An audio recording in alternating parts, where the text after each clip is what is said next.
Merci de m'avoir donné l'occasion et la parole donc, de parler sur ce produit de terroir qui est connu, aussi bien qu'au niveau de l'Afrique du Nord, de la Méditerranée, et maintenant il prend de l'ampleur à travers même les pays non producteurs de l'huile d'olive, en l'occurrence la Chine et les pays de l'Asie.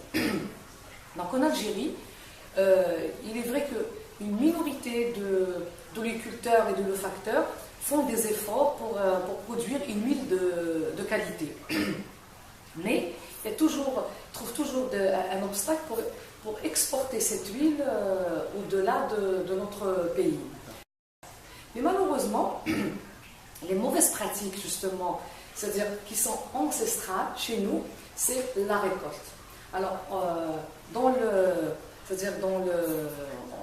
nos territoires olivicoles, les agriculteurs préfèrent laisser leurs olives entassées, soit à l'air libre, ou bien devant des huileries, ou bien dans des sacs en toile de jute, ou bien carrément en plastique. Et là, les micro-organismes vont s'installer, donc il y a le phénomène de fermentation. Et là, notre produit qu'on va obtenir dépassera les 2%, alors que l'acidité qui est instaurée par le col, il ne faut pas dépasser 0,8. Sinon, on n'obtiendra jamais de l'extra vierge. Ce sera de la lampante.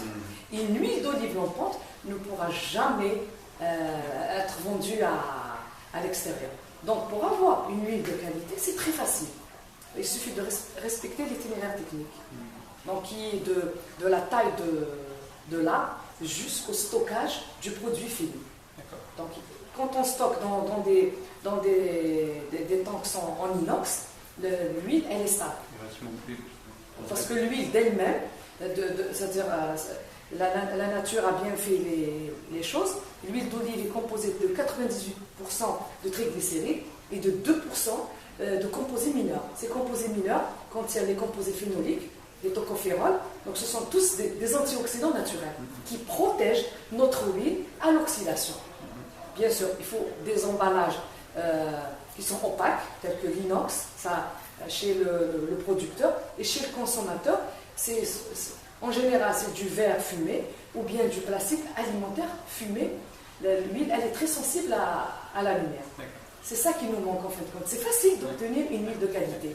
Mais on a des savoir-faire locaux, ancestraux, à savoir le stockage dans des jarres en terre cuite et en verre. Et malheureusement, c'est de bonnes pratiques qui ont été délaissées aux dépens du plastique. Aux dépens du plastique. Voilà. Qui détériore un peu la qualité. Tout à fait.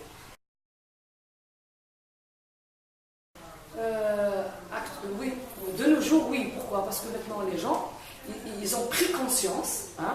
Malheureusement, l'huile d'olive dans le passé était presque régionale. Oui. C'est les gens beaucoup plus, c'est-à-dire les gens des montagnes, et c'est les gens, c'est-à-dire qui ont l'oléiculture ancestrale, oui, qui consommaient, c'était pratiquement de l'autoconsommation. Oui. Mais maintenant, non, avec le programme national du développement agricole, oui, où maintenant on trouve de l'oléiculture à Ain Sara et à El Oued, maintenant, l'huile d'olive est à la portée de tous les Algériens.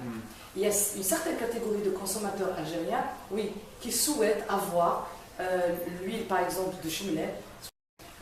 L'Algérie abrite plus de 150 variétés de population locale. Donc, et nous avons travaillé sur l'huile de chaque de ces variétés, pas les 150, celles qui existent en collection au niveau de l'Étafé. Il s'avère que nous avons un patrimoine différent. Et elles sont complémentaires. On peut faire par exemple un mélange de variétés, de trois. Voilà, parce qu'au niveau des composés mineurs, ça renforce la composition de l'une par rapport à l'autre.